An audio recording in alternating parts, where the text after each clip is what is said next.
You're listening to an Airwave Media Podcast. There's a problem at the House of Representatives in December 1839 as they try to begin the 26th Congress, and that's nobody is saying anything. The Congress is not organized. The people's representatives are here, they're in the Capitol, and they speak for the public, but they can't because there's no speaker. No one is presiding, no one has the gavel. And that's because the clerk of the House wouldn't begin the roll call, wouldn't allow them to organize the Congress. It's all because of a situation, and I'm sorry to say, it's New Jersey's fault.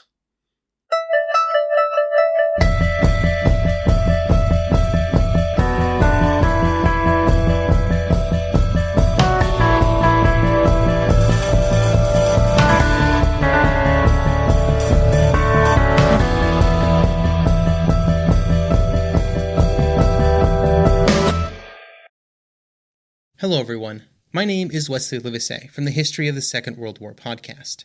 Join me on a journey through the most destructive conflict in human history, a journey that will take us not just through the famous campaigns and cataclysmic battles, but also to the lesser well-known corners of the war that touched millions all over the world, as we try and answer not just the questions of what and where, but how and why.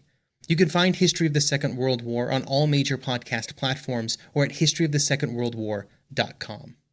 After the most recent midterms of mostly held in 1838, midterms weren't held on one day at that time, the Whig Party has crept up on the Democratic Party. I mean, there's unpopularity with this president, Martin Van Buren, who is a Democrat, and the economy, the price of things.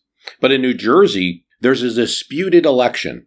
The Whigs claim that they have the congressional seats, and the Democrats claim that they have congressional seats. In this case, New Jersey has no election districts. There's no congressional districts. There's just one slate. Governor William Pennington makes the decision that the Whigs have won. He is a Whig. Now it gets to Congress, and whichever one is seated, that's the party that will have the majority of the House of Representatives. So this New Jersey squabble becomes a national issue. Well, the Congress says you may have the governor of New Jersey, Whigs, but we, the Democrats, have the clerk of the House. The clerk is a Democrat. He's going to hold up seating the new Congress. He just simply will not do the roll call at all. The old Congress is Democratic anyway. He can only lose by seating these New Jersey Whigs. Plus, there's a lot of suspicion about some of the voting in the state. 3 days pass, and there's no organization of the 26th Congress, yet they all show up. And all Clerk Garland does is simply refuse to start the roll call. He has opened the Congress, but he refuses to start the roll call. Whigs now see that Garland is following a script, working for the Democrats, except there's a problem. The whole Congress is sitting here waiting. And what do they think? Their whole strategy is based on the fact that the Whigs will just maybe walk away? Give up? Well, it could happen. In these days, congressmen had other jobs. Many of them were lawyers in their states. Might want to get back, do a little work. But to steal the resolve of the Whigs, there's something here. Not only just a old, respected member of the House to guide them, but a former president of the United States, now an elected congressman from Massachusetts, John Quincy Adams. After 3 days of doing nothing, and even one of the Democrats say, we are not a Congress, we are a mob. Quincy Adams stands up and says, talking from his table. Now, let's lay the scene here. Prior to the Congress having 435 members and establishing that people will sit down in seats, there were tables. But not everybody got a table because it wasn't big enough. So you had some members, more established members, like Adams, of course, would have a table. And then others would just be kind of walking around or standing, listening to others speak. you have this kind of mix of people talking and roaming and mulling. Adams starts to talk, and an ex-president of the United States can get a crowd listening to him, whatever party he's from. So here, even though he has no right as he's not speaker, John Quincy Adams starts speaking, and he says, look at us. We are the representatives of the people, the vice regents of the American people. And this clerk dares to usurp the throne and put us in contempt? Adams gets the attention of the House. I don't like all this mulling. Someone shouts, well, who will put the question? Quincy Adams says, I will. It's a gamble, it really is, but it pays off because Robert Rhett of South Carolina, not a political supporter of Adams at all, a Democrat, rises up and says, okay, I propose we have a solution here. Let the oldest member of the House, and that is currently a man named Lewis Williams of North Carolina, become temporary speaker. I mean, he has no enemies, Williams. He's older, and he'd be fair.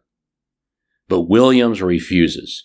So then Rhett says, fine, let's make Adams temporary, what he calls the chairman of the House. There is no such position. There has been no such position before. There has been no such position since. But this crowd, not exactly a Congress, creates this position for Adams and elects him chairman of the House of Representatives on a temporary basis. Obviously, with the Whigs and the Democrats behind this, Garland, the clerk, is squashed as Congress starts operating. Adams presiding. It still takes a bunch of votes to decide what to do here, and they decide to simply table the New Jersey delegation till they can elect a speaker. Okay, well, this is good for Democrats because Democrats have a majority without those Whigs coming in from New Jersey. But the problem is Democrats are not unified. They try behind Jones of Virginia. They try behind Lewis of Alabama. Each of them gets a few people in the Democratic Party that just don't like them and absolutely adamantly will not vote for them. And the reasons are many. Some of them are personal, but a lot of it has to do with North and South. It's 11 ballots. And the Democrats basically turned to Adams and the Whigs and put their hands in the air. Look, we're not going to elect a Whig. We're not going to keep Adams there forever. But let's elect somebody that you guys, on our side, that you guys can tolerate. And after searching, they find a member, a 30-year-old Robert Hunter of Virginia. He's young, so he hasn't done anything to offend anyone, but he's also pledged to his constituents not to be for either party when he was elected. I do not acknowledge, he says, an allegiance with either of the two great parties in this country. Hunter becomes speaker. He is to this date the youngest speaker of the House of Representatives ever at 30 years old. What about Clerk Garland? Actually, he doesn't get fired. And eventually, the New Jersey delegation is seated. And for this reason, I'll take a little side trip to the history of the Great Seal War of New Jersey. Now, this is obviously, you can tell, an episode about close Congresses. I might call this Close Encounters of the Congress kind, when the parties are very close, because we obviously are heading into a Congress where the two parties are going to be very close. As I'm recording this, it could be 3, 4, 5, 6 seats apart. Probably 4, but who knows? One of the closest ever. Okay, one of the closest ever. You're going to have to go back, as we'll talk, into Woodrow Wilson's time to get something this close. But again, we just had a Congress that's close. So we'll be talking about close moments. And this 26th Congress is one of them. So back to my side trip about the Great Seal War of New Jersey. And the Seal War is so important to American history that I had no idea about it. Even as a New Jerseyan, had no idea about it until the research for this episode. It involves this 1838 midterm election and who New Jersey will send to Congress. Will it be Whigs? Will it be Republicans? There are 6 seats. New Jersey has double that now, so now New Jersey has 12. But this time it had 6 seats. Before they're sent to Congress, their election must be certified, in a sense, with the governor's seal. The seal of New Jersey is the same as the flag of New Jersey, and it's got 2 women, one woman holding on a pole a hat Just looks like kind of like a hat you would wear in winter where it's cold, and the other one holding a cornucopia. They symbolize liberty and prosperity. The hat is a symbol of liberty. The middle of the seal has a horse head at the top and a helmet at the bottom. 3 plows within a shield. The plows indicate the agricultural strength of New Jersey. It's still to this day called the Garden State. The horse head and the helmet are connected. In other words, the helmet symbolizes the control that the people have over the state, the way that the rider would have over the horse. That's the flag of New Jersey. Of course, I remember Jon Stewart joking that you guys in New Jersey, even your flag has a horse's head, Even your flag has a horse's head, referring to the Godfather movie. Look, I mean, what does it all matter? Until that great seal is affixed on the election, they don't have it. So Governor William Pennington, who is a Whig, decides that he will just say there's 6 Whigs going to Congress. When the committee formed by Congress to decide whether to seat these members from New Jersey, which, by the way, Adams is part of, looks into it, they find that really just one Whig won his election, got more votes than the Democrats. There were some irregularities in a town called South Amboy in New Jersey, but it's nothing that can be firmly established by the House in a concrete way enough. And so it's decided that they will seat the 5 Democrats and the 1 Whig. Control of the House is continued by the Democrats. It won't last long. In the very next election, the Whigs will take over. And Robert Hunter will win his re-election to Congress, the young speaker, but he won't be elected speaker again. Instead, Kentucky's John White, a Whig, will become speaker. Robert Hunter goes on, since he's a young person as speaker in the 1830s here, he's going to go on to serve in Grover Cleveland's administration in the 1880s. Not too much to say about him.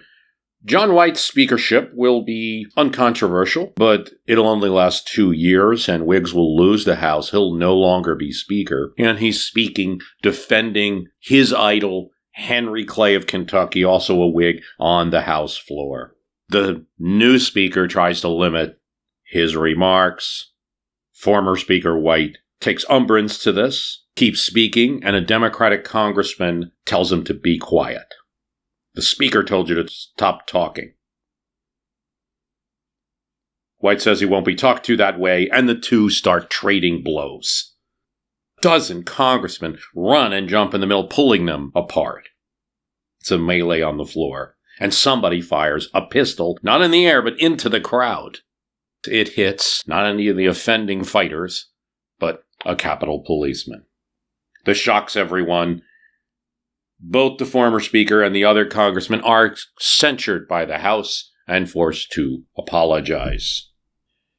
I mean, it won't shock that a few of the closest Congresses and closest and most contentious speaker elections and in general contentiousness on the House floor happens during the run-up to the Civil War. I mean, it's not just North and South, but that is certainly a big factor. It's also parties. People feel really strongly about their parties as well as their geography. Whig versus Democrat. Tariff issues, banking issues, very important at this time. So such is the case 10 years later, when Congress assembles to form the 31st Congress. It was right after the Mexican War. Zachary Taylor's president, 1849. There are 112 Democrats, 105 Whigs, and 13 Free Soilers. They are adamantly against slavery. It's also true, as Robert Remeni writes in the House, the 31st Congress were young. More than half the members were freshmen. New York's delegation, for example, included 22 first-term representatives out of 34 men. The average age was 43, and only 2 members were over 62. All of which, since many of them were fire-breathing hotheads, guaranteed trouble. Trouble came instantly.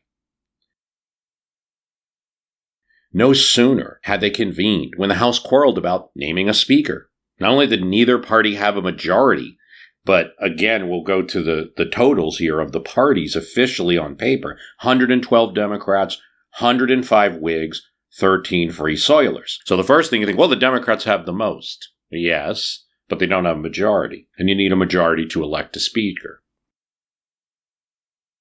under normal circumstances. Or you could say, well, the Whigs have 105 and the Free Soilers have 13, so if they combine, they're more than the Democrats. This is true. There would be 118 in that scenario. But that's not going to happen because not all of the Whigs support the Free Soiler. Some of them are Southern Whigs. In fact, among the Whigs, there's an attempt by Robert Toombs and Alexander Stephens of Georgia, both Southern Whigs, to get the whole Whig Party, North and South, to promise that the party will not impose the Wilmot Proviso. The Wilmot Proviso, by Congressman David Wilmot, was a proposal in 1846 that the United States Congress ban slavery in anything they get from the Mexican War. Toombs and Stephens want the whole Whig Party to commit to that. They refuse. They then walk out of the party and take other Southern Whigs with them. So you don't have party unity among the Whigs. But there's not a lot among the Democrats either, who are also split between Northern and Southern Democrats. 11 people end up running for Speaker. During the talks on the House floor, during these many ballots that occur, Toombs threatens disunion. If you keep us as enemies, I am for disunion.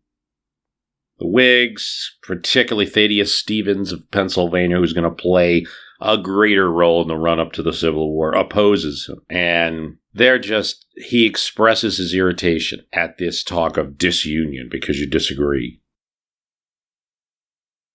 But then Alexander Stephens, who everyone knows is more of a moderate. In fact, he's got a friend. He was friendly with that one-termer from Illinois, Abraham Lincoln, at one point. He says in a nicer way, actually, I agree with Toombs. We will not submit to degradation here.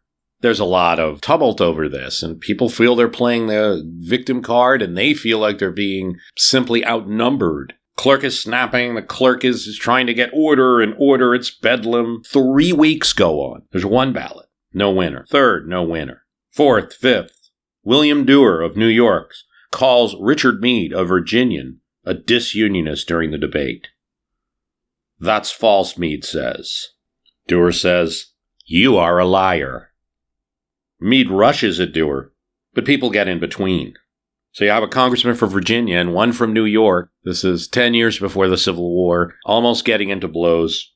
They do break it up. Everybody's got derringers. There are more of these derringers named after a Philadelphia gunsmith, pocket revolvers in the House than there are desks for members. And it's at this point, Nathan Sargent, nice name for someone who is the Sergeant at Arms, knows what to do.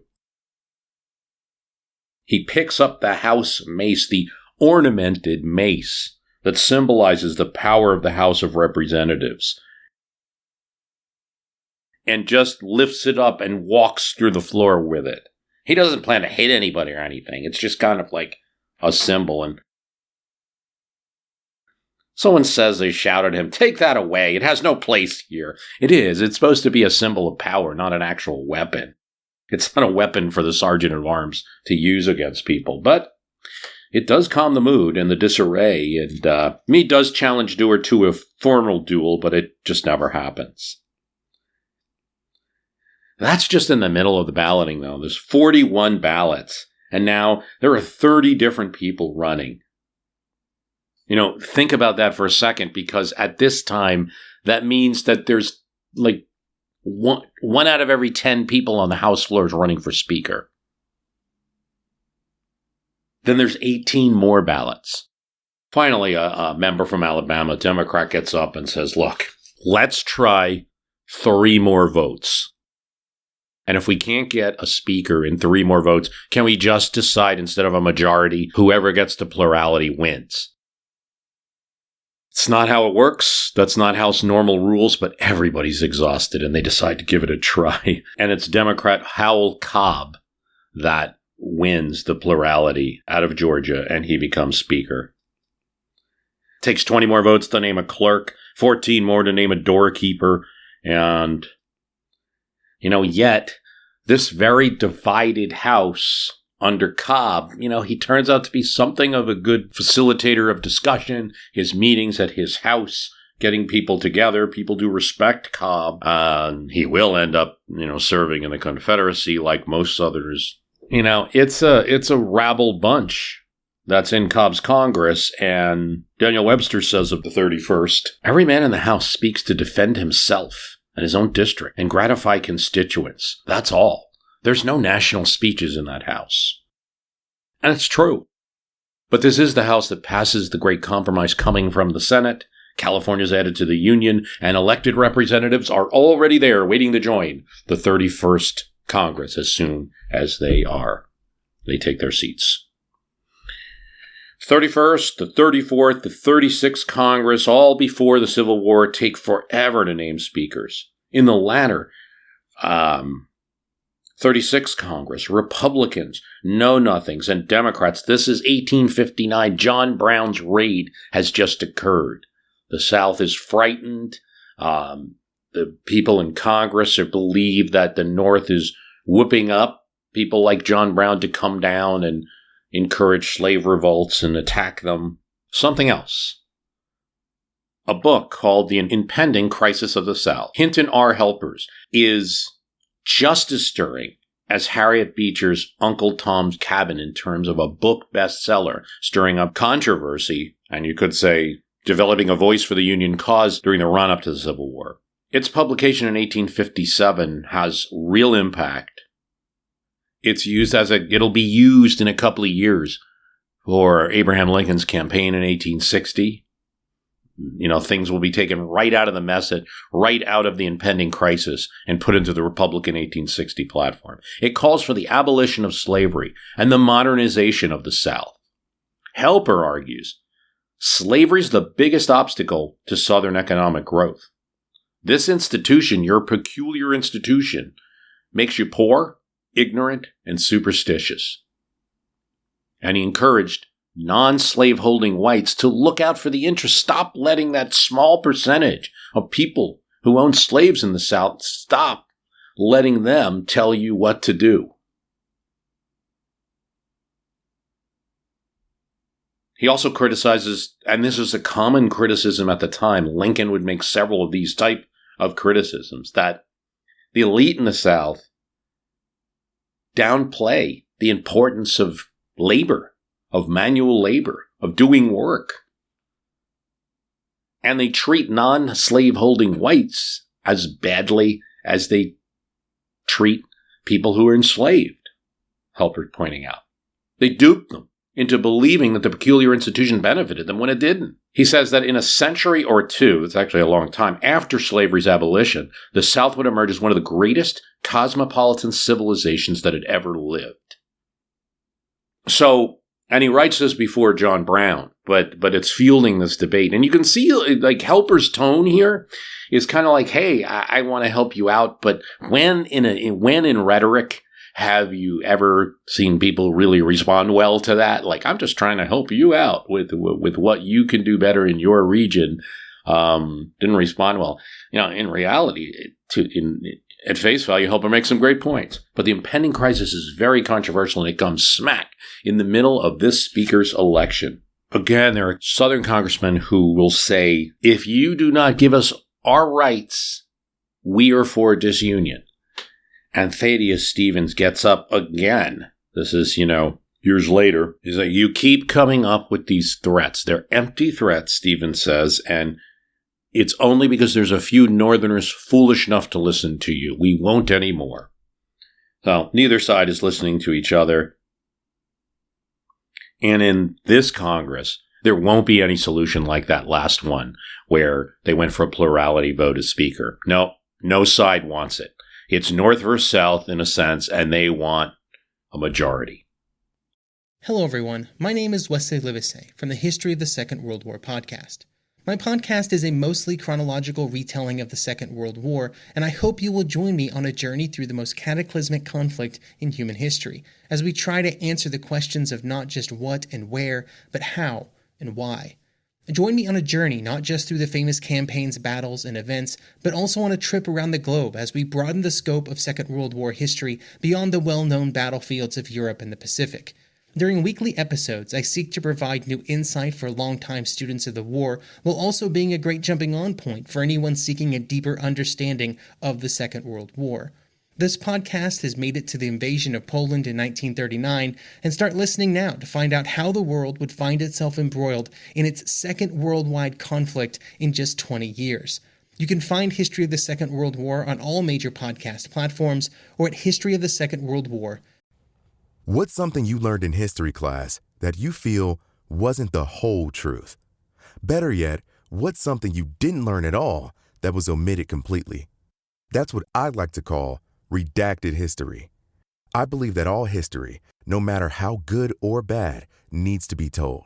There are wars, massacres, battles, and entire historical events that are just not in our school's history books. Have you ever heard of Mary Bowser? I didn't think so.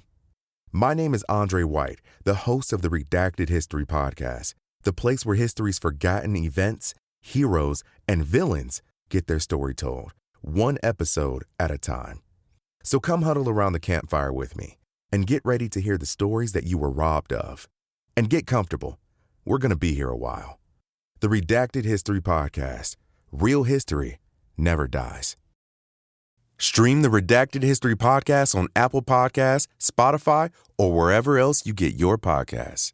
And here's the thing. So now, first of all, you got to understand it's a little bit difficult to name parties right here in 1859. Because you have the Republican Party that starts in 1854, but not everyone uses that label. There's a variety of terms. You might be anti-Nebraskan, might still use the term Whig, and there are know-nothings that sort of play in the Republican camp. But it starts out like this. There are 115 Republicans of some sort named to Congress. There are 5 know-nothings. There are something like 28 between Southern Whigs, know-nothings, not really having much of a label, and then Democrats are split, where there's at least 14 Democrats that are against the administration of Buchanan and 83 that are for him. So it's really a confusing picture here, but the Republicans should be in the majority, but do not have enough seats to get a majority quite there yet. They need 118 congressmen to vote for speaker. They're getting something like 115. Their candidate that they want to back is John Sherman of Ohio, brother to the future Civil War general. The trouble is John Sherman has endorsed the impending crisis. And so they go vote after vote after vote. And there's also a few know-nothings that don't like him very much. Sherman's not in support of some of their policies. Sherman's getting the second largest number of votes on the first ballot, but no one's getting a majority. Southerners are saying, look, you endorsed this book, The Impending Crisis. Sherman actually ends up saying, no, I didn't do this. I merely endorsed the concept of free speech and his chance to write it. This is not believed. There's 2 months of balloting to try to find a speaker. Finally, someone comes up with that plurality idea. It's rejected. No, we need a majority. So what to do? They said, look, we can't get Sherman through because of his name and the association with the impending crisis. But we do have this Republican from New Jersey. He's just elected for the first time, so he's a freshman member. He hasn't said anything to offend anyone. He's in favor of the fugitive slave law, at least as he believes it's part of the Constitution and it's stated law. He hasn't done anything to upset the know-nothings. And oh, by the way, his name is William Pennington. Yes, the governor from our story earlier is now a freshman member of the House of Representatives from New Jersey. So they make him speak. But basically, he gets all of his instructions from John Sherman, who he immediately places on the important Appropriation Committee. He's not a great speaker, Pennington. New Jersey independents and Democrats in his district feel like he's just become a partisan Republican, and they will vote him out in 2 years. It's the first time a sitting Speaker of the House will lose election. In her book, Field of Blood, Violence in Congress, Joanne B. Freeman writes about this 36th Congress that Speaker Pennington will sort of lead. All told, there were more than a dozen fights in the 36th Congress. as well as many near misses. One congressman, John Potter, earned the name Bowie Knife Potter. Potter defended a congressman who was speaking out against slavery.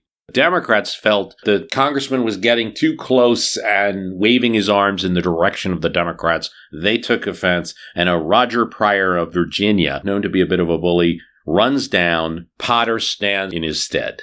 Let him speak. He has the right to speak. See, this is happening as you get into the 1840s and 1850s. It's kind of like the movie My Bodyguard.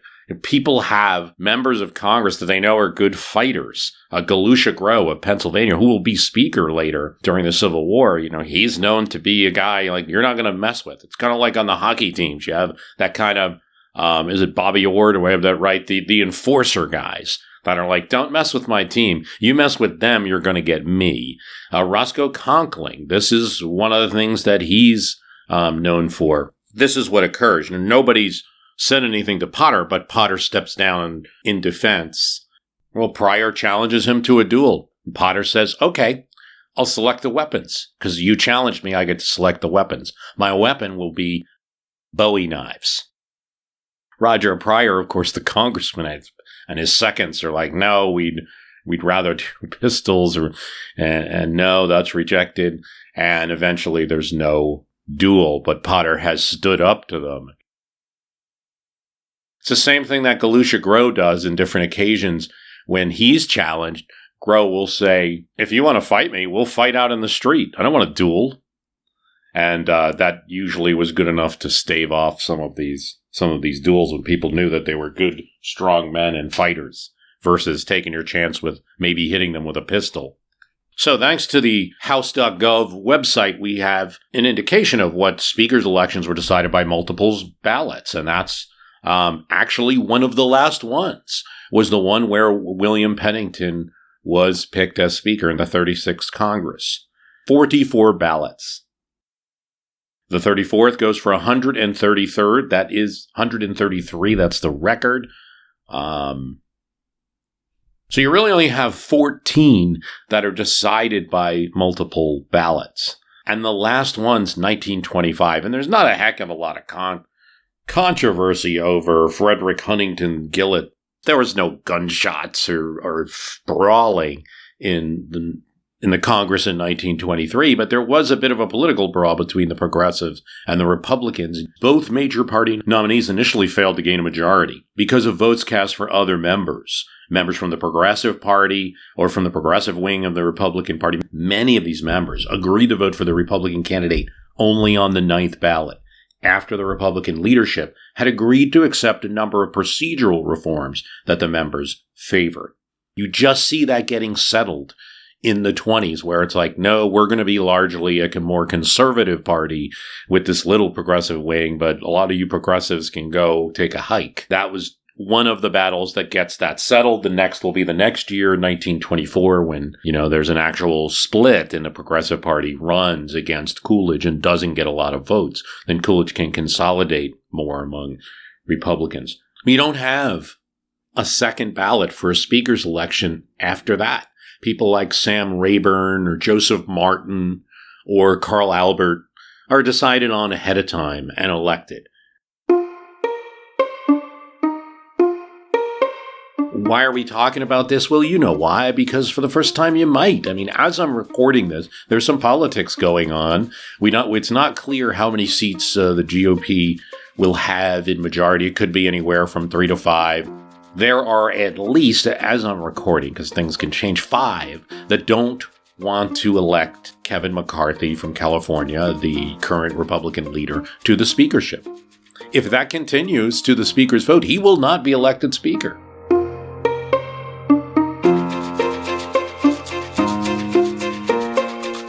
There's no plurality here. He must get a majority. So, in fact, if they were for some reason to vote for a Democrat, there would be a Democratic speaker.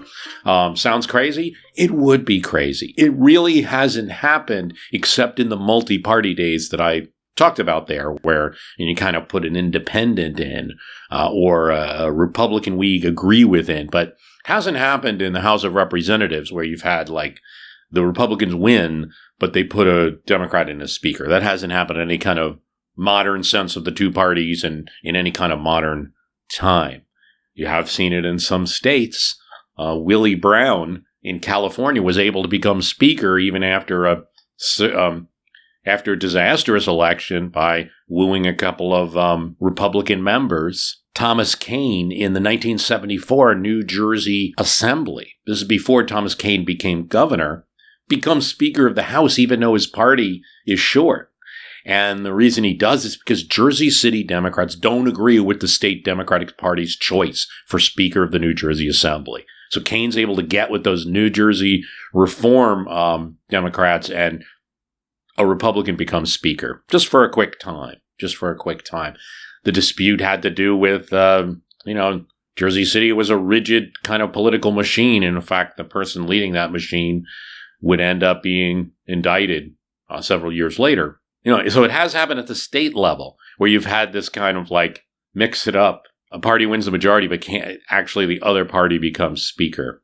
It's rare because you're talking about all policy control stemming from the speaker. Speaker is going to have a big role in appointing committee heads, not the total role, a big role in the number of people on the rules committee, and the ability to hear or not hear, recognize or not recognize bills moving forward. In addition to their kind of psychological power as the leader, why would you want to, as a party, give that up? So it's not going to happen that you could pull a Willie Brown here. But what is possible is that if there's only 3 or 4 seats, so you'll have, say, Hakeem Jeffries as one choice, McCarthy as another choice, and then 5, 6, 7, whatever, Bolt. There is no speaker. We'll have a second ballot for the first time since 1923. Maybe they're able to convince some people. Like, for instance, and this is me just doing some political hypotheticals here. For instance, if you have Trump come out for McCarthy and say, look, guys, it's unpatriotic or unparty, to not to vote for. It's against me not to vote for McCarthy right now. Yeah, I have my disagreements with him, blah, blah, blah, blah. Something like that. That could be a factor where the screws are put on those 5 people. Or just within the House. McCarthy can say, look, I'm going to get this thing. One of these 5 are going to break, or 3 of these 5 are going to break, and the other 2 I'm going to punish. That kind of thing goes on in the back rooms. It's risky because you could lose it. And what will happen is if it's second ballot, third ballot, I don't think you're going to suffer through 115 ballots in 2022. I don't think that happens. It's too embarrassing. It's bad for the party. It's just going to be 2 or 3 ballots. That would be the maximum. And McCarthy's eventually going to have to step down in favor of some compromise candidate who will be a Republican. Now, you can see how incredibly weak that person will be as a speaker, not having had even the leadership. Hello, everyone. My name is Wesley Livesey, creator of the History of the Great War podcast. Over the course of over 275 episodes, History of the Great War tells the story of the First World War, from the summer heat of August 1914 through the brutal war years as the death and suffering escalated, and then extending beyond the armistice on the Western Front and into the crucial post-war years which would rewrite the map of Europe.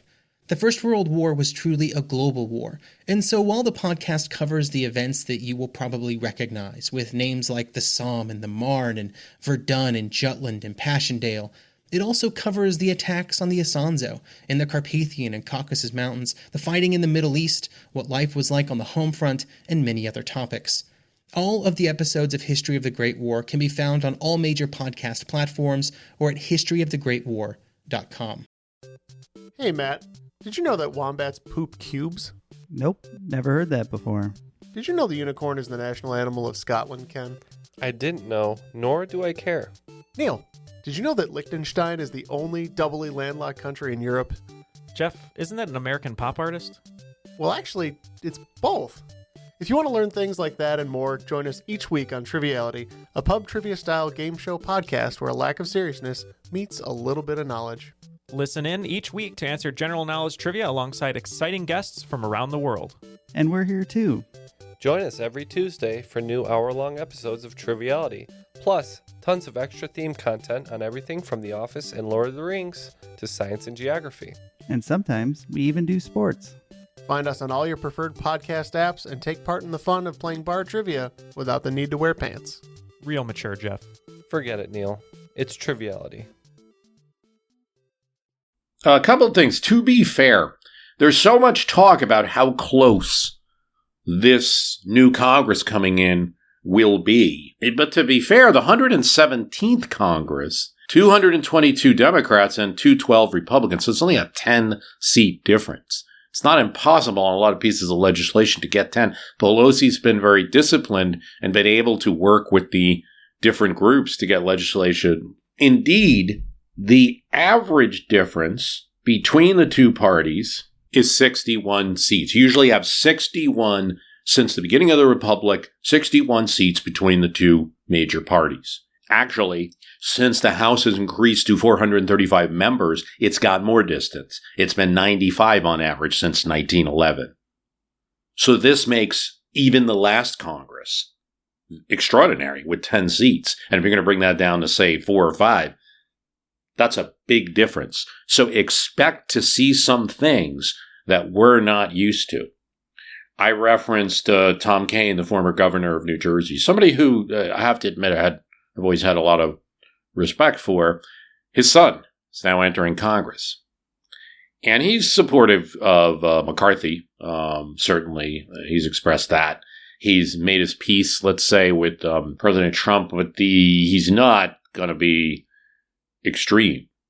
You have some congressmen in New York, Lawler. You have a congressman in California reelected who voted to impeach Trump.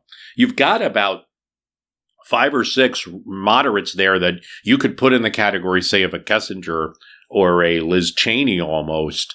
They're just not as well known, where if things get too extreme, they might bail out. And it's not just what they want to do. They're in districts that voted for Biden, and they are going to have tougher races in a presidential election year and going to have to show their districts that they're very bipartisan and everything like that. And guess what? There's a number of Democratic congressmen who are eager and willing to help because they're in districts that had a big Trump vote. So they're going to want to show their bipartisanness. So there's a lot there. That's going to be a factor. You have the Freedom Caucus. You have kind of members right now being supportive of McCarthy, but probably itching to rebel at some point. Matt Gaetz, who has said he's not going to support him at all. It's just a lot going on there. It's going to be a tough Congress to manage. Very different, very far from that 61 average that you get. When was the last time we had a really close Congress? Not recently. Not recently at all. A little bit, you could say the 106th, which was 1999 to 2000, right after Clinton's surprise 1998 midterm. And there you had a difference of just 12 seats. The one before it was just 19 seats, but, didn't have the Senate as you do now. So Clinton wasn't able to do too much with that. He did get some things done at the end of his administration. Something to delve in a little bit more. We got a lot of small issues. Budget issues taken care of. The differences are like 26, 82, 100, 85, 81, big differences between the parties as normal. You got a little tightness in the 85th Congress under Eisenhower, 1957 to 1959. There's 29 seats difference. Still not going to affect too much. During World War II, you had a 13-seat difference between the parties. But the closest one you get is 72nd, 1931 to 1932. So in the 1930 midterms, the Republicans get more seats, but just by 2. And guess what? During that Congress, 2 people die. 2 congressmen die. They happen to be Republicans, and they are replaced by Democrats in their elections. And John Nance Garner becomes Speaker. The closest one, and the closest Congress ever, is the 65th Congress. There are 214 Democrats, 215 Republicans, so technically Republicans have more.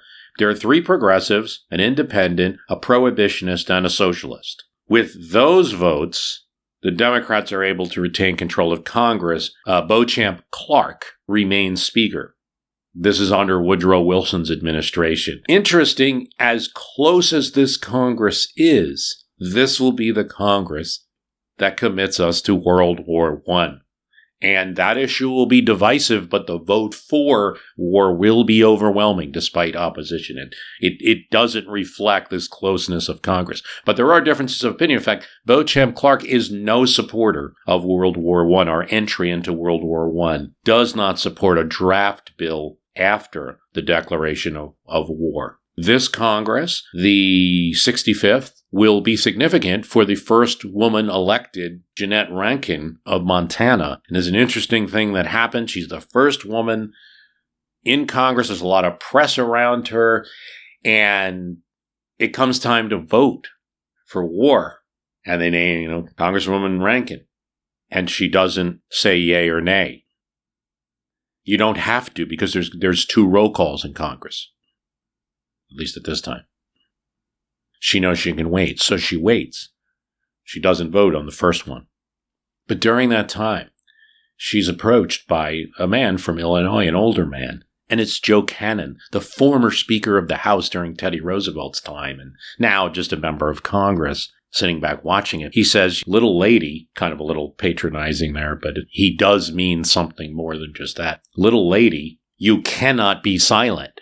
You are speaking for your whole gender right now. You cannot be silent. Vote yes, vote no. I'm not going to tell you how to vote, but you cannot not vote. And when the roll call comes back, she votes no against entry to World War. This is attacked, and there are even some women groups. They're like, oh, great, we're trying to get the right to vote, and now the first one to vote is playing into some stereotypes that we're all pacifists and things like that. Nonetheless, that's such a vote. Indeed, Rankin will actually be the only member to vote against entry to World War II as well, even after Pearl Harbor. Now, this is an extraordinary vote for her. She is a committed pacifist. But in any case, that 65th Congress that is organized in 1917 is the closest between 2 major parties that you get. Again, it's highly unusual. There are about 3 or 4 where you even have a difference of less than 20. It is highly unusual to have just 4 or 5 seats separating the Congress. Incidentally, the one where you do is one of the first 3 Congresses are pretty close. It's 9, and then 3 between what you would say administration or anti-administration or Federalist and Republican. But, these differences are assigned by historians later based on their voting and their caucusing. It's hard to tell where you are in these early parties. But actually, that's the funny thing about it. The first Congress is pretty close between the parties. It's 65 members of the House at that time in 1789. And there's 37 that are kind of pro-Washington and 28 that are more, say, Republican or anti-administration. Goes to 39-30 and then goes to 51-54, where the anti-administration, mostly led by James Madison, corralling them in the House, actually have majority. And that's when you see the fight over the treaty with Britain, the Jay Treaty. 3-seat difference between the parties, although, again, Madison never has a total control the way a party does. Now, there's not the kind of whipping. Suffice it to say, if it's 3 or 4, you've got that 1793 Congress, you've got the 19th Congress, which takes place during John Quincy Adams' presidency with a difference of 5. You have the 30th during the Mexican War and the 31st, where you have 5 or 6 difference between the 2 parties. Then you get to the 65th, we just talked about during World War I, with a 1-seat difference. The 1930 we referenced with a 2-seat difference, which turns into a Democratic advantage. And nothing comes close. There is nothing else where it's less than 5 separating the 2 major parties in Congress. There you have it. So expect the unexpected, I guess is what I would say. Like, expect to see some things that you're not used to, maybe some pulling. There is also something else that you could discuss, and that's advanced whipping methods, so that, in other words, the chains are much stronger. After you get to, let's say, the 1960s, you start with a more advanced whipping system where you actually have deputy whips, and lots of them, to the point where there's deputy whips. It's more like, think of it like a multi-level marketing network. So you may have a whip for every 3 or 4 congressperson, which means there's somebody responsible. If you let them down and don't vote the way the party votes, that's like one person that's responsible for your vote you're letting down. You have to inform them quick. You have to give the party a chance to, and the speaker a chance to talk to you about what your objections are. It's not just like, this isn't just like they wait and surprise, but so the much more advanced whipping methods than you had. So that's a counter to what could happen. You can keep people on choke chains, but that requires party discipline. And you had more of it, say, when Newt Gingrich was leader, and there was like, wow, we were brought to victory. Then you're going to have over a speaker that's either a much weaker midterm than was expected, so not as much of a rally, or some speaker who's a compromise we don't even know yet, and they won't know yet. Very little loyalty to him. Expect the unexpected as we move forward. Hope you enjoyed this about the Congress, close encounters of the Congress kind on My History Can Beat Up Your Politics. Do you like the show? Tell someone about it. This show only spreads with word of mouth. I don't have a lot of money to spend on advertising or things like that. Very pleased to be part of Airwave Media Network, and there's some great shows on there. I don't have a big Hollywood machine behind me or something like that. We rely on you. Please tell someone about it wherever you can. Just on your social media, on your blog, just talking to friends about what podcasts you listen to. All of that helps. When I get a listener, sometimes they last a very long time. Shout out to Kevin Willis, one of my original listeners, who got his mom listening, and she continues to listen as she travels the world.